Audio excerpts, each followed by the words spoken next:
citizens period. It's great to see Mr. Wadili here. We had extended an invitation from someone from Kelsey School Division to come to the meeting tonight. School is not too far away, and it's a different sort of year. So we thought maybe it'd be a great time to come forward and tell us how things are going and what the plans are.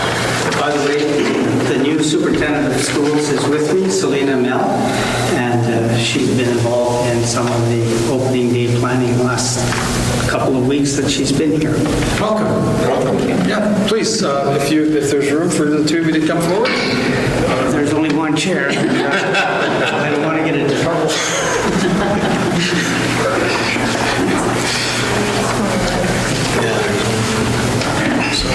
And I'm sorry, it's Selena? Selena. Selena? So for the last couple of weeks, as the announcement went out that schools will open on September the 8th, a lot of the documentation that guided how schools will open has been coming forth. And quite frankly, from every 24 hours, it seems that something has changed. So it's very difficult to lock something down when the government keeps changing its mind as recently as noon today. However, we have produced a pamphlet that is on our website, will be distributed as needed to parents, and well, part of it is now out of date as of noon today. I'm sure Selena can make some references to that, because most of the questions that we've been getting are fairly standard ones. There's a couple of key elements, of course, that will have to be followed. Within the school itself, the word cohort will become quite commonly known by people once we get that rolling. That means a group of students up to 75 will be together for the whole day and can't mix with anybody else. So that makes the operation of a school based on those cohorts rather than classrooms as used to be. Although some classrooms will be combined to make a cohort. So how will that work? It's a good question. We're still working on that, but there are some clear ideas about how it will work in each of the schools. It will depend, of course, whether it's a high school or middle school or early year school. So I can clarify, it doesn't mean that 75 kids are together in a classroom. What it means is they're part of a cohort, and so they would transition, they would enter doors in a certain area, they would play at recess time together, they would have a lunch schedule together. So that what we're doing is ensuring that that cohort doesn't mix with other students. So if someone was to fall ill, we could contact trace in that group and know that it's only in that cohort. So it's a way of preventing a spread in case a cohort is in contact with COVID-19. Okay. And so will that cohort use a specific washroom area? So that's what the schools are going to be planning. So what we've done is we've created a really quick two-page pamphlet for parents, just so they get a general idea of what's happening, because that was some of the questions about transportations, mask wearing, hand hygiene, basically. So that's up for the general public. The next one we're putting up on the website by Friday is what we hope. We are waiting for all the ministry or the Department of Education guidelines to come through. It's a 16-page document with more specific indicators for all of our schools. And then what the schools are doing is then creating those scenarios for their particular environment. So high school will be very different than a kindergarten class. Some schools might have band, and they have to talk to parents about what that would look like. So following the guidelines that the Department of Education is providing with us, we are constantly changing and updating these. So there will be three different possibilities for parents to look at. The quick version, a longer version just for the general division, and then school-specific plans that the school leadership teams and their staff will work out and iron out. They're working on them now, but of course they also want to get feedback from their staff members on what's going to work for them. Okay, thank you. Of particular critical importance is transportation. And because we have to use social distancing on school buses, and because we have a limited number of school buses and even more limited number of bus drivers, by the way, we're looking for another one if you're looking for part-time work, we have to develop a transportation system to bring in, first of all, the rural students, because that's a priority. But even then, we don't have enough room on the current buses to accommodate everybody. So we have asked parents that can drive their kids to school to see if they can make that commitment, because that's a long-term commitment at 2 times during the day. To help soften the blow a little bit, we've decided to continue to allow students to stay for lunch. It means a more complex organization of lunch locations in the school than previously. You can't put everybody in a lunchroom, for example, but most likely we'll be using school classrooms where the students are already in that cohort. They will stay together in their room for lunch. So even if people have to bring their students to school, there will be at least an opportunity to leave them there for the lunch hour. Now, one of the other difficulties is we've run an in division, in town busing system for quite a number of years to bring in some of the younger students from the south end of town that have, a long distance to walk, but not long enough to qualify under the Public Schools Act for transportation. Because our buses have to be cleaned after every use, it's impossible in terms of time and number of buses available to continue that for the foreseeable future. So those students will have to be brought to school by their parents. So the lunch hour, again, will help to provide a little bit of stability in doing that.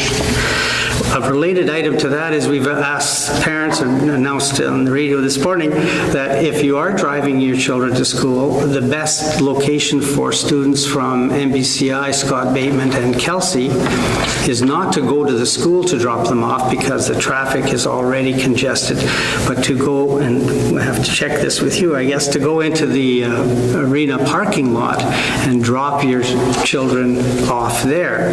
The Kelsey students have a crosswalk to get to their school, and of course Scott Bateman and MBCI are adjacent, so that will at least cut down the number of people that are at the school dropping kids off, number of cars. Now, of course, Opascua doesn't have that location, so it's going to be, as it has been in the past, a bit of a problem with an additional groups of parents dropping kids off.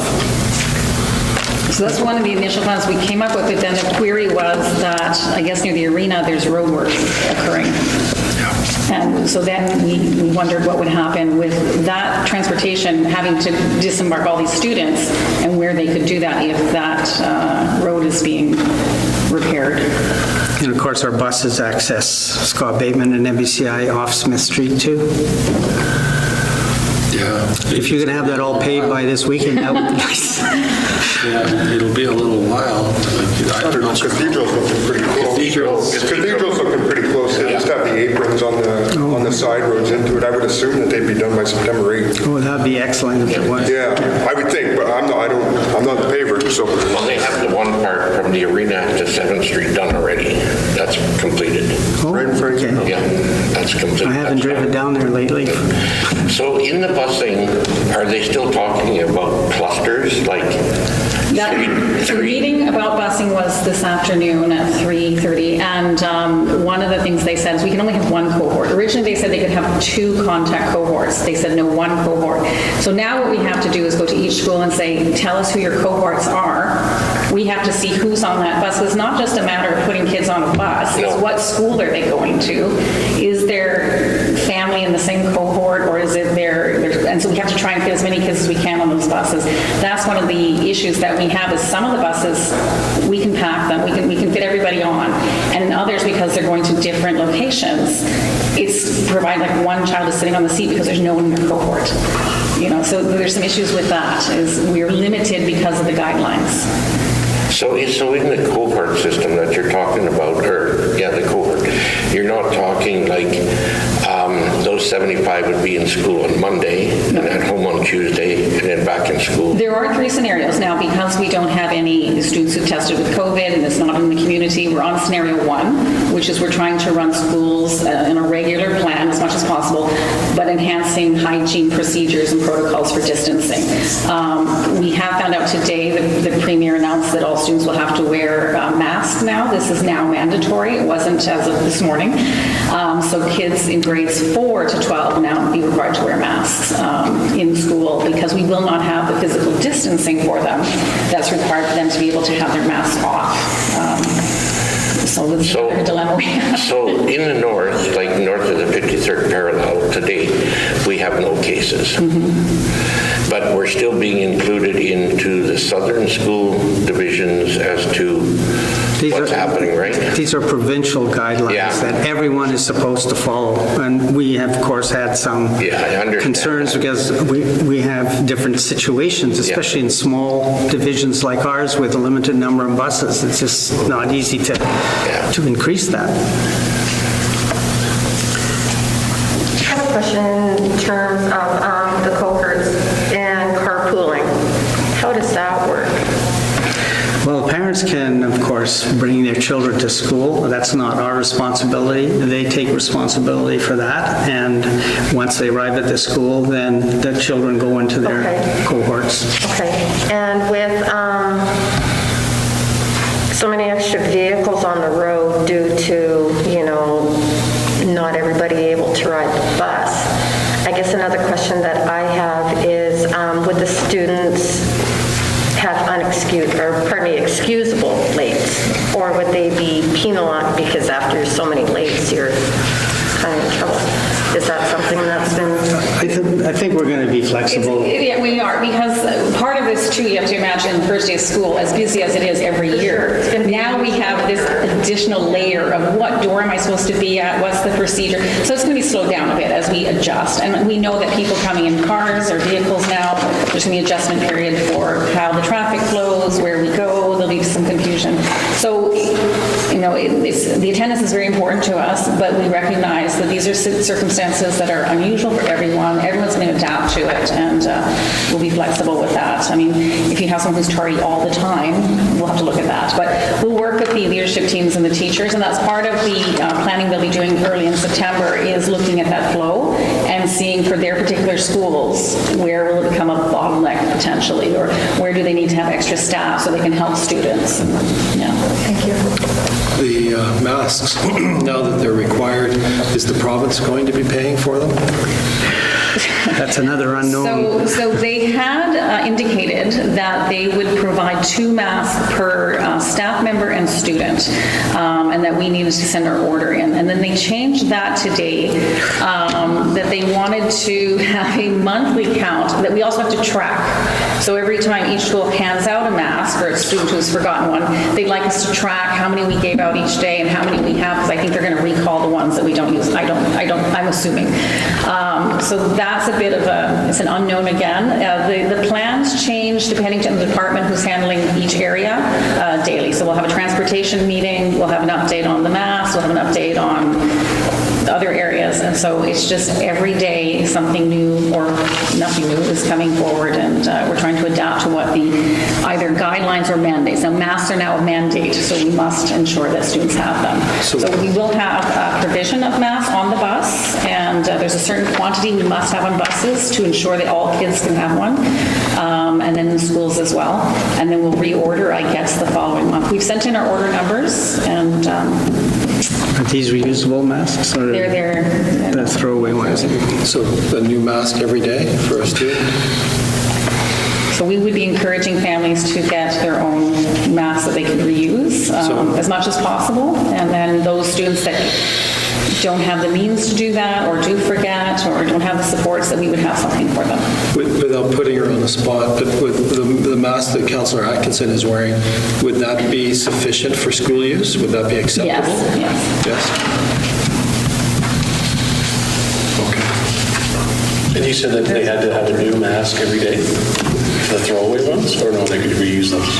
Well, typically you're supposed to have a new one. I mean, it would be up to the families if they want to wash those, or if they want to, we're not going to be tracking what they're doing with the masks. No, so I make just sure that didn't they know have the them. ones that the school will be giving out, sorry, no, it's not a new one, here's a new one today. And we do have to have the medical masks available as well once someone shows symptoms in the school, or we suspect they have symptoms, that they are provided with a medical mask, and that the staff member who's taking care of them also be provided with that. So we also have to have those elements available to our staff. Given that there are literally millions of kids going back to school in a few weeks, how are they possibly going to ensure the supply? They have indicated to us that they projected numbers for all of the divisions. So we sent our numbers. This is what they told us in our meeting. So we will see. And what happens if a child shows up without a mask and you have none in stock? We have to have them in stock. So we are going to have to find out where we can get them if we don't. If the province doesn't provide us with them, we will have to make provisions to make sure that we have that available for our students and our teachers. Wow. Feel sorry for you. The one thing that, another question that has come up from time to time, and the media is kind of, I think, overdoing this, but they're saying if you don't want to send your child to school, then you can homeschool. Now, there's some difficulties with that from a parental perspective. First of all, you have to sign up for homeschooling through the Department of Ed by a deadline, and then it is a commitment that you must make, and I think there's a financial aspect to it, but I'm not 100% sure of that. And in addition to that, you're not then part of the school division, and so you will get no support from the school division in terms, as has happened in the last several months, with a teacher contacting the student and checking to see that they're on track, that kind of thing. So you're totally on your own, although I did hear that it's possible for partway through the year for a parent to say, well, I've had enough of this, and start sending their kid to school. So of course that will cause some difficulty. Sorry, Ron, what about a registered student that wants to remain part of the school division but would rather do distance learning at home? Is that something that you guys are... We don't do distance learning under this scenario at all. Okay, no, I was just wondering. Unless there's a medical certificate that says there's a medical reason why that child has to stay at home, then of course, as we normally do, we would maintain. I was just making sure it wasn't like an opt-in, opt-out type of I scenario. hope it isn't. Okay. No, that affects funding as well for us. So students that aren't in our system, we don't get funding for it. So. Yeah, no, for sure, but like if they were still a part of it, but yeah, I don't know. There is, if they have a medical certificate that says that they cannot participate in the school activities due to the fear or due to immune issues, but also in their family. If there's someone who's immune compromised in their family, and the family is worried that if I send you to school and something happens, you're going to bring it back to grandma, auntie, brother, sister, they can also get that medical excuse, and then we'll provide materials for them. Because of course don't want family members to get sick. So we will continue to update the information on our website daily or hourly or whatever is necessary. And another thing for parents to remember is that 99% of these plans are not our plans. They're Department of Education and Public Health plans. So while we've been getting some phone calls berating us for making some of these decisions, they are our decisions. We're just implementing what we've been told to do. How will there be things like sports and extracurricular activities and that? What happens now? So because we're in scenario 1, we can have those. Now you have to mitigate this 2-meter distance. So if you're in a band class, potentially you could do band. If you're able to do that, clean instruments, it's about droplets, right? So you can't do singing. So you can't do choir because that is supposed to be something that would be more contagious. And so they've said no to choirs and singing vocal groups. They've said yes to bands if you can have the distance in certain schools. Otherwise, music classes would be something where maybe they're learning about instruments rather than singing. Sports classes would be held outside as much as possible. Or you'd have things that were no contact sports or things where you're individually using an item, a sports item that has to then be cleaned afterwards. So there's this whole area of space and cleaning routine. So if they can do that in schools and they feel that they can comfortably do that and keep kids safe, they can offer the program. But again, that's up to the school to decide whether they think their facilities can accommodate that, if the amount of students they have can accommodate that. It's the same with library use, art supplies. There's a no sharing policy, so you would not share supplies with one another. However, if you're having an art class and you want students to use things, if you were able to do an art class, take the materials back and clean them, then you would be able to offer those. So that's what schools have to look at, is how much can they make the school year as normal as possible students, as engaging as possible, because we don't want to take away all those classes, but it has to fit within the guidelines that were provided by the ministry or the Department of Education. The one thing that doesn't look possible at this point, because we don't have extra buses and so on, are interscholastic sports. So we, of course, are in a region with Flin Flon and Thompson. Well, that's not going to happen. At least doesn't look like it can happen. Things like volleyball and basketball? Yeah. No? Won't be happening? No. That's unfortunate. Basically, all those extracurricular type activities would be canceled at this point. We can play horseshoes now, though. So as winter comes, we're no longer going to, some of us aren't going to be outside as much because it's getting too hard. How's your air handling systems working in your buildings? The air handling? Yeah, because that's going to be a big deal, right? Good air handling? They had about 4 or 5 months to check all that stuff out since March. Yeah. And they have been doing a lot of work in updating that normally would have been done in the summer. They got an early start on it, so I think a lot of it has been completed. Yeah, so it's in good shape, yeah, because good air quality is going to be important. It's the ventilation. They recommend, they don't want a room where you don't have airflow, and they really don't want fans as much as possible. I got a low setting for a fan, not a high setting, where if you were sick, you would be transmitting through the air any kind of droplets. So they would want your windows open to have fresh air coming in if you can as much as possible. Of So, course, our windows don't open. yeah. So those are some of the things we'd have to look at as we get to that point, hoping that we will continue on scenario 1 and not have to go to a hybrid model or even to the homeschooling model in scenario 3. So let's just go a little bit further down the road. So if somebody in a cohort or a teacher or whoever tests positive, what happens? Public health takes charge, so because that's their area of expertise. So we leave with public health. They will then do contact tracing to see who that student has been in contact with, because it might be a cohort of 75, but it's only in the class of 25 where they have had this contact, and they would then decide whether the child has to isolate, whether the teacher has to, whether the entire cohort has to. So we leave it up to them to decide. The other factor that we're looking at is with flu season, we might have certain illnesses that people will assume is COVID and it's not. It's the regular flu. And so we're going to leave all that with them. Confidentiality is maintained with them, and they will make all the contact home to all the families. So if somebody goes for COVID testing, it takes about 3 days to get the results. And generally speaking, that person goes home and self-isolates. He may be positive or negative, right? Who knows? What happens during that 3 days? As soon as they show symptoms, though, we have to isolate them. They stay home. Okay, and the cohort is notified that somebody's been tested? The public health will take the initiative to notify whom they think it has to be informed. It's not our job. And how many public health officers do we have in the park? Well, we've got one chief one that I know of. So in the event that something happens, everything will fall on Andrea's shoulders? Is that what we're saying? I don't know the politics of local health. Are you getting enough support from the province?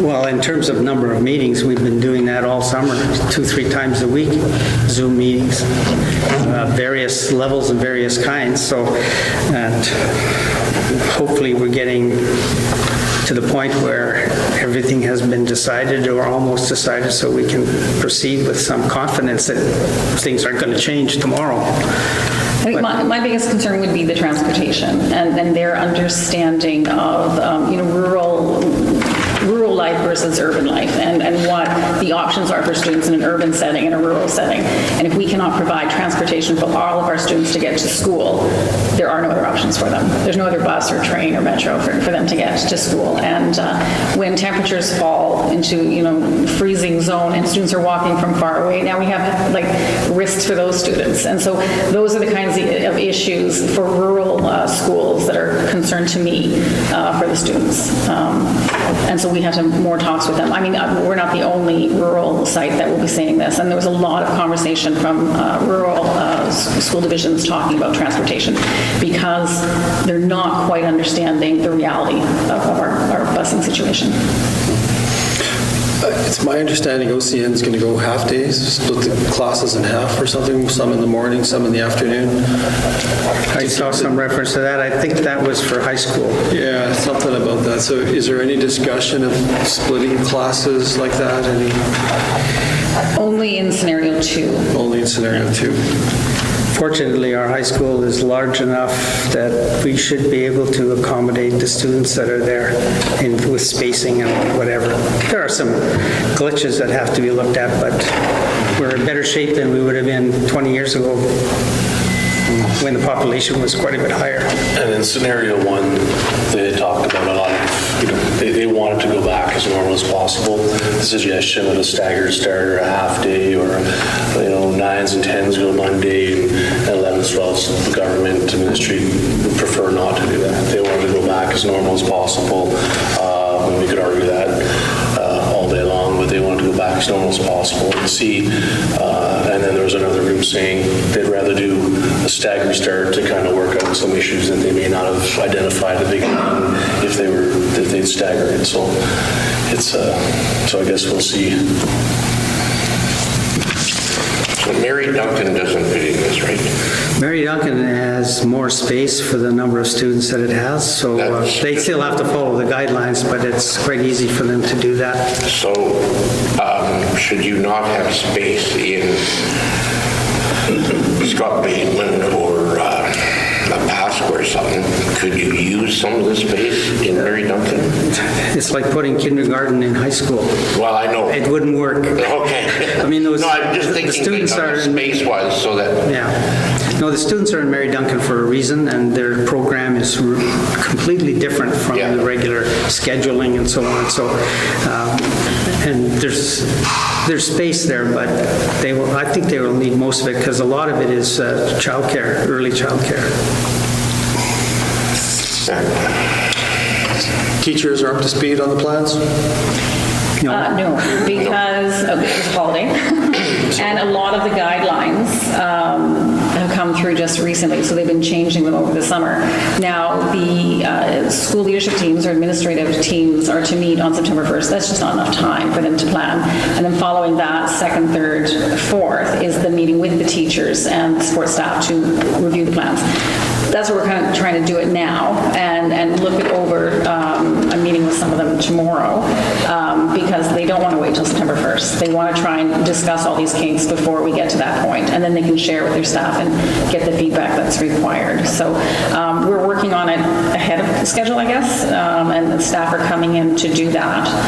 But as far as the teachers, they are waiting for these kinds of reports, which is why we're putting these staggered reports out with a quick plan, more detailed plan, and then the school-based plan so that at least the teachers can look on the site as well as the community and find out what the general guidelines are for our division.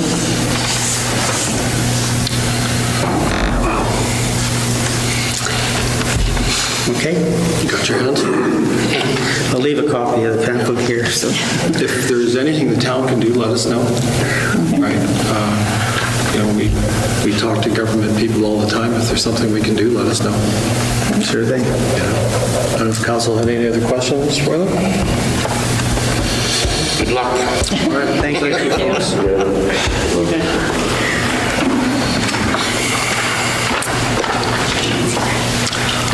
I see some other citizens. Was there something you wanted to talk to us, or you're waiting for the... Okay, beautiful.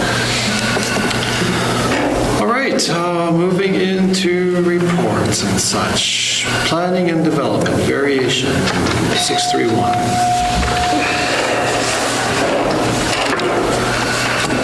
Resolution number 2020-131, moved by myself, seconded by Councillor Ward.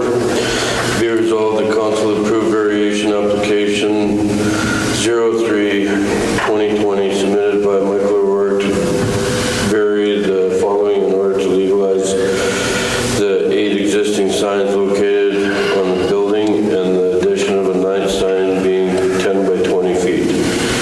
Maximum signs per business from 2 to 9. Maximum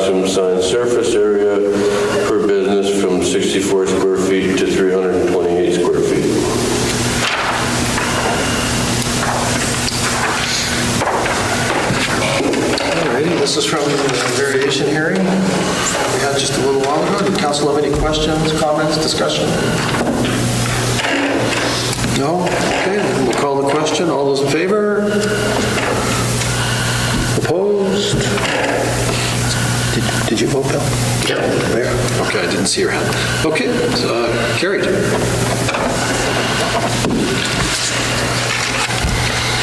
(641) Office space. Moved by myself, second by Councillor Ward. Be it resolved that council adopt policy GG126 for office space rental in town facilities as per attached. All righty, question? All those in favor? Opposed? Carried. 642, CDC. Moved by myself, second by Councillor Ward. Whereas the agreement between the town and the CDC states board members must be approved by the town, and whereas several board members' terms have expired on August 12th, 2020, therefore be it resolved that council approve a 2-year extension to expire August 12th, 2022 for the following board members: Doug Lovestead, Ken Cook, Murray Hawkes, Trevor Lane, and Linda Marcus. All right, any questions? All those in favor? Opposed? I vote for myself. It's carried.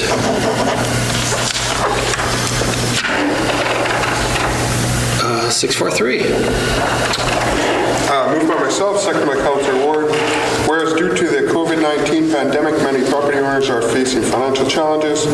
Therefore, be it resolved that the Town of the Paw cancel a tax sale auction scheduled for November 12, 2020, together with all relevant proceedings.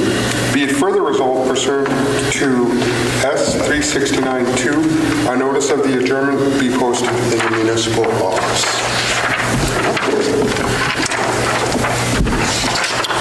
Yeah, this doesn't mean that you don't have to pay your taxes. This just means that we won't be having the tax sale this year. It'll be next spring in 2021. So please pay your taxes. Question, all those in favor? It's carried.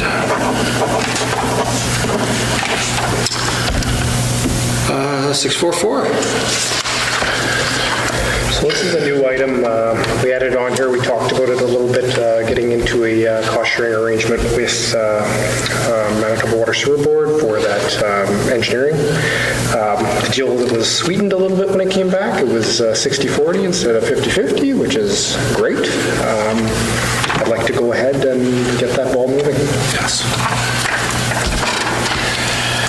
Resolution number 2020-135, moved by myself, second by Councillor Ford.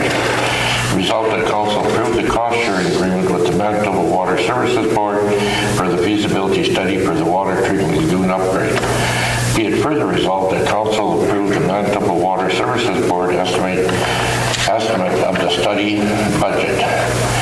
And be it further resolved that the Town of the Paw pay 40% contribution and will come from the Utility Reserve Fund. There will be some that may feel that government moves at a snail's pace, but this is another step along the road of the lagoon upgrades. And fortunately, we're saving a little bit of money on this because they increased their share. Question, all those in favor? It's carried.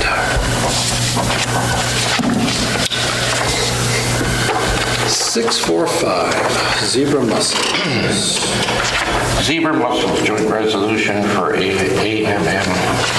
A resolution number 2020-136, moved by myself, second by Councillor Forster. Whereas zebra mussels are invasive species have taken hold in Manitoba, and whereas there is a poor public knowledge of the understanding of this problem, and whereas there is currently limited resources of the government to efficiently execute preventive measures to stop the spread of the aquatic invasive species, including the zebra mussel, from expanding into Manitoba. Whereas aquatic invasive species, in particular zebra mussels, have significant ecological, social and economic impacts, including increased maintenance costs, water supplies associated with infrastructure due to blockage of water, resulting in changes in the aquatic ecosystem that can impact tourism in all areas of Manitoba. Therefore, be it resolved that AMM lobby the federal and provincial government to increase financial resources to effectively implement the aquatic invasive species legislation to prevent the spread of zebra mussels. Therefore, public awareness and expanded government prevention programs, increased enforcement and coordination between government and departments and agencies.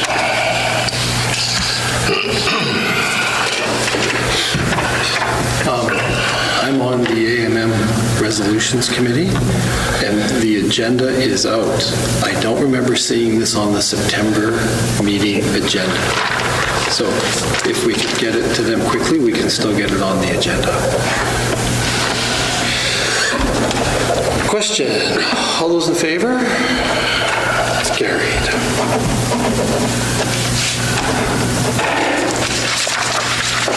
There is one resolution from the POP, but I don't think this is it. No, it isn't. Oh, boy, here we go. Limestone, 646. Resolution number 2020-137, moved by myself, second by Councillor Forster. Resolve the council accept the bid from Strakuski Contracting in the amount of $21,945 GST included for the supply, hauling, and stockpiling of 1,000 cubic yards of limestone 1.5 inch.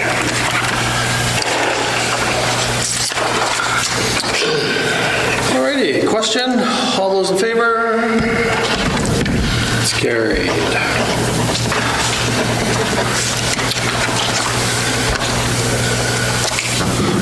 Limestone 3/4 inch. Moved by Councillor Atkinson, seconded by Councillor Ward. Be resolved that council accept the bid from Strakuski Contracting Limited in the amount of $45,980 GST included for the supply, haul, and stockpile of 1,000 cubic yards limestone 3/4 inch. Question? All those in favor?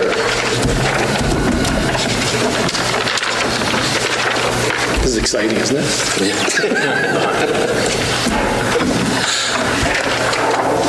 Now we're going to buy some gravel.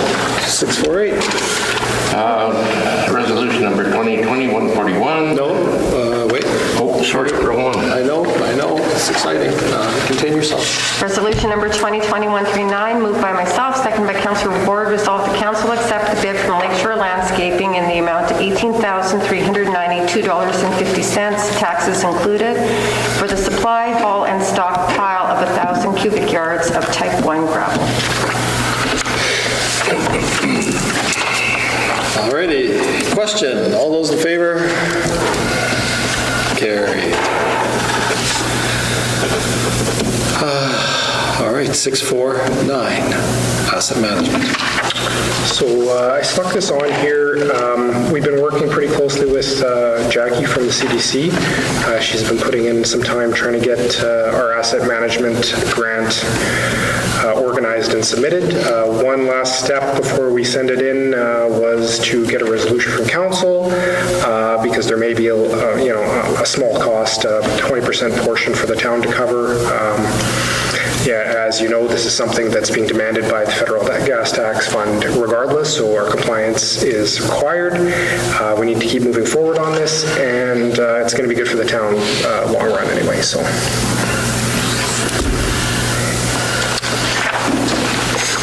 Resolution number 2020-140, moved by myself, seconded by Councillor Ward. Be it resolved, the council directs staff to apply for a grant opportunity from the Federation of Canadian Municipalities Municipal Asset Management Program for the PAW Asset Management Plan and Policy Development. Be it further resolved that the town of the PAW commits to conducting the following activities in its proposed project submitted to the Federation of Canadian Municipalities Municipal Asset Management Program to advance our asset management program. organize and collect data on existing assets, 20-year asset management investment plan, and council and administration capacity building workshops. And be it further resolved that the town of the Paw commits up to $11,500 towards the cost of this initiative. And that's coming from the gas tax. Question, all those in favor? Carried. Jetstone. Resolution number 2021-41, moved by Councillor Atkinson,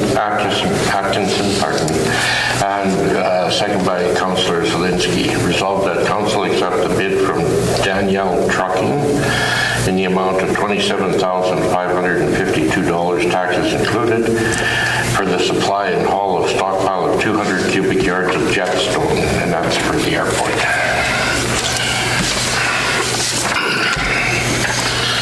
Alrighty, question, all those in favor? It's carried. Alrighty, payroll and accounts. Moved by Councillor Atkinson, seconded by myself.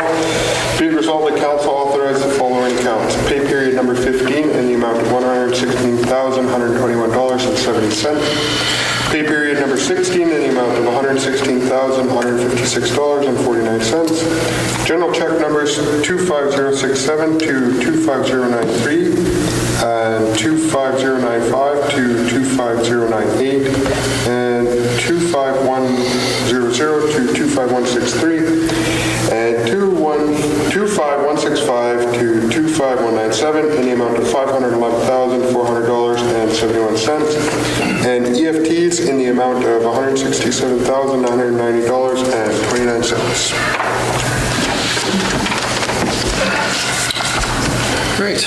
Any questions of the check register? Anybody have any queries to what we spent our money on? It's all pretty straightforward again. City of Brandon, 911. Everybody's good? All right, question, all those in favor?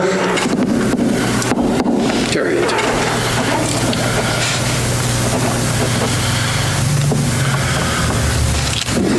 Accounts in conflict, 6412. Resolution number 2020-143, moved by Councillor Atkinson, seconded by Councillor Zelinski. Be resolved that council authorize the following accounts in conflict. General checks number 25094, 25099, and 25164 in the amount of $1,110.10. Alrighty. Question. All those in favor? Abstained? There's two. Carried. Is that it? Okay. Committee reports. Museum Board. No meeting, have next one's in September. Okay. Chamber of Commerce, Council Murphy's not here. Sustainable Forest, there's actually a meeting coming up, September 10th, I believe. Citizens on Patrol. No meeting. The CDC. Meeting this Friday at 12. A real meeting or a virtual meeting? West Canada in the, what's the railroad? The banquet room or something? Yeah. Okay. Yeah. So, yeah, 2 people are calling in, but majority of people will be there. Destination Marketing. No meeting. Cedar Lake. No, we haven't met since the last time, but an executive meeting is being planned for the last week of September. Recycling Board. We tried to have a meeting, we didn't have a forum, but we sat there for half an hour talking over stuff and everything else. When's your next plan? Next one will be at the last Thursday of Stubber. The third Thursday? Third, I think it is. yeah. Is it Wednesday? Wednesday, Thursday. Third Wednesday. Wednesday? Okay, third Wednesday in September. Thank you. The PAW Community Renewal Corp. No meeting? Library Board. We met on the 27th, no, the 21st, pardon me. The auditor needed some revisions due to the RM grant portion of it.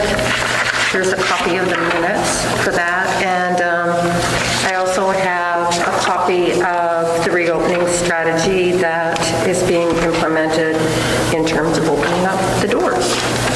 So there's a copy of that as well. All the carpeting is done? I haven't been in the library since I saw the initial work going up the stairs. I haven't been in there. Our last meeting was through Zoom. And then our follow-up meeting in terms of the audit was also through Zoom as well. My understanding, the carpeting is done, and it looks fantastic. What I saw was fantastic. Yep. Scan. Nothing, there's been no meetings. Meeting coming up in September. Yeah. Kelsey Planning District, we're just waiting on the province. Kelsey School Division Committee, We haven't met. no meetings. Okey-dokey. All righty, that takes us into citizens period. Presentation of the grants. These worthy community organizations are receiving funding from the town of The Pas this year. The Pas Handy Van, the Pas Arts Council, the Northern Gateway Chaplaincy, and the Pas and Area Animal Shelter. So I think the plan is to give everyone their check at once. Thank you for the work you do. Happy that we can help a little bit this year. Are you camera shy? Not really. No? Well, there you go. Well, I got some checks, so why don't we get some pictures? That's for you, I guess.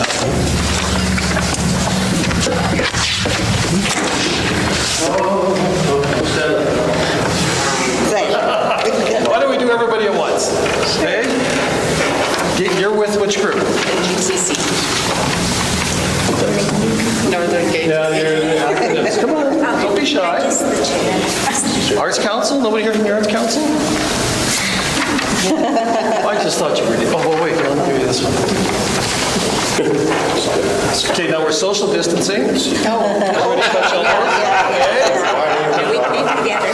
Okay, we meet together.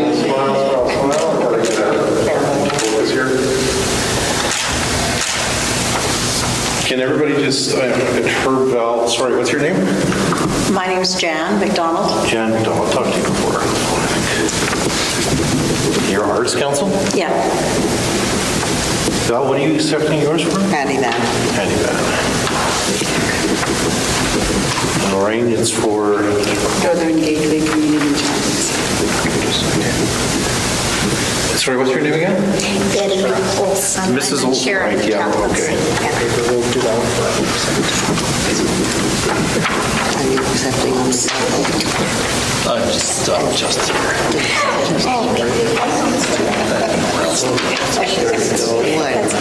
Okay, thank you very much. Thank you, folks. very much. I'd shake your hands, but we're not Yeah, supposed to do that's that. right. Thank you. All right.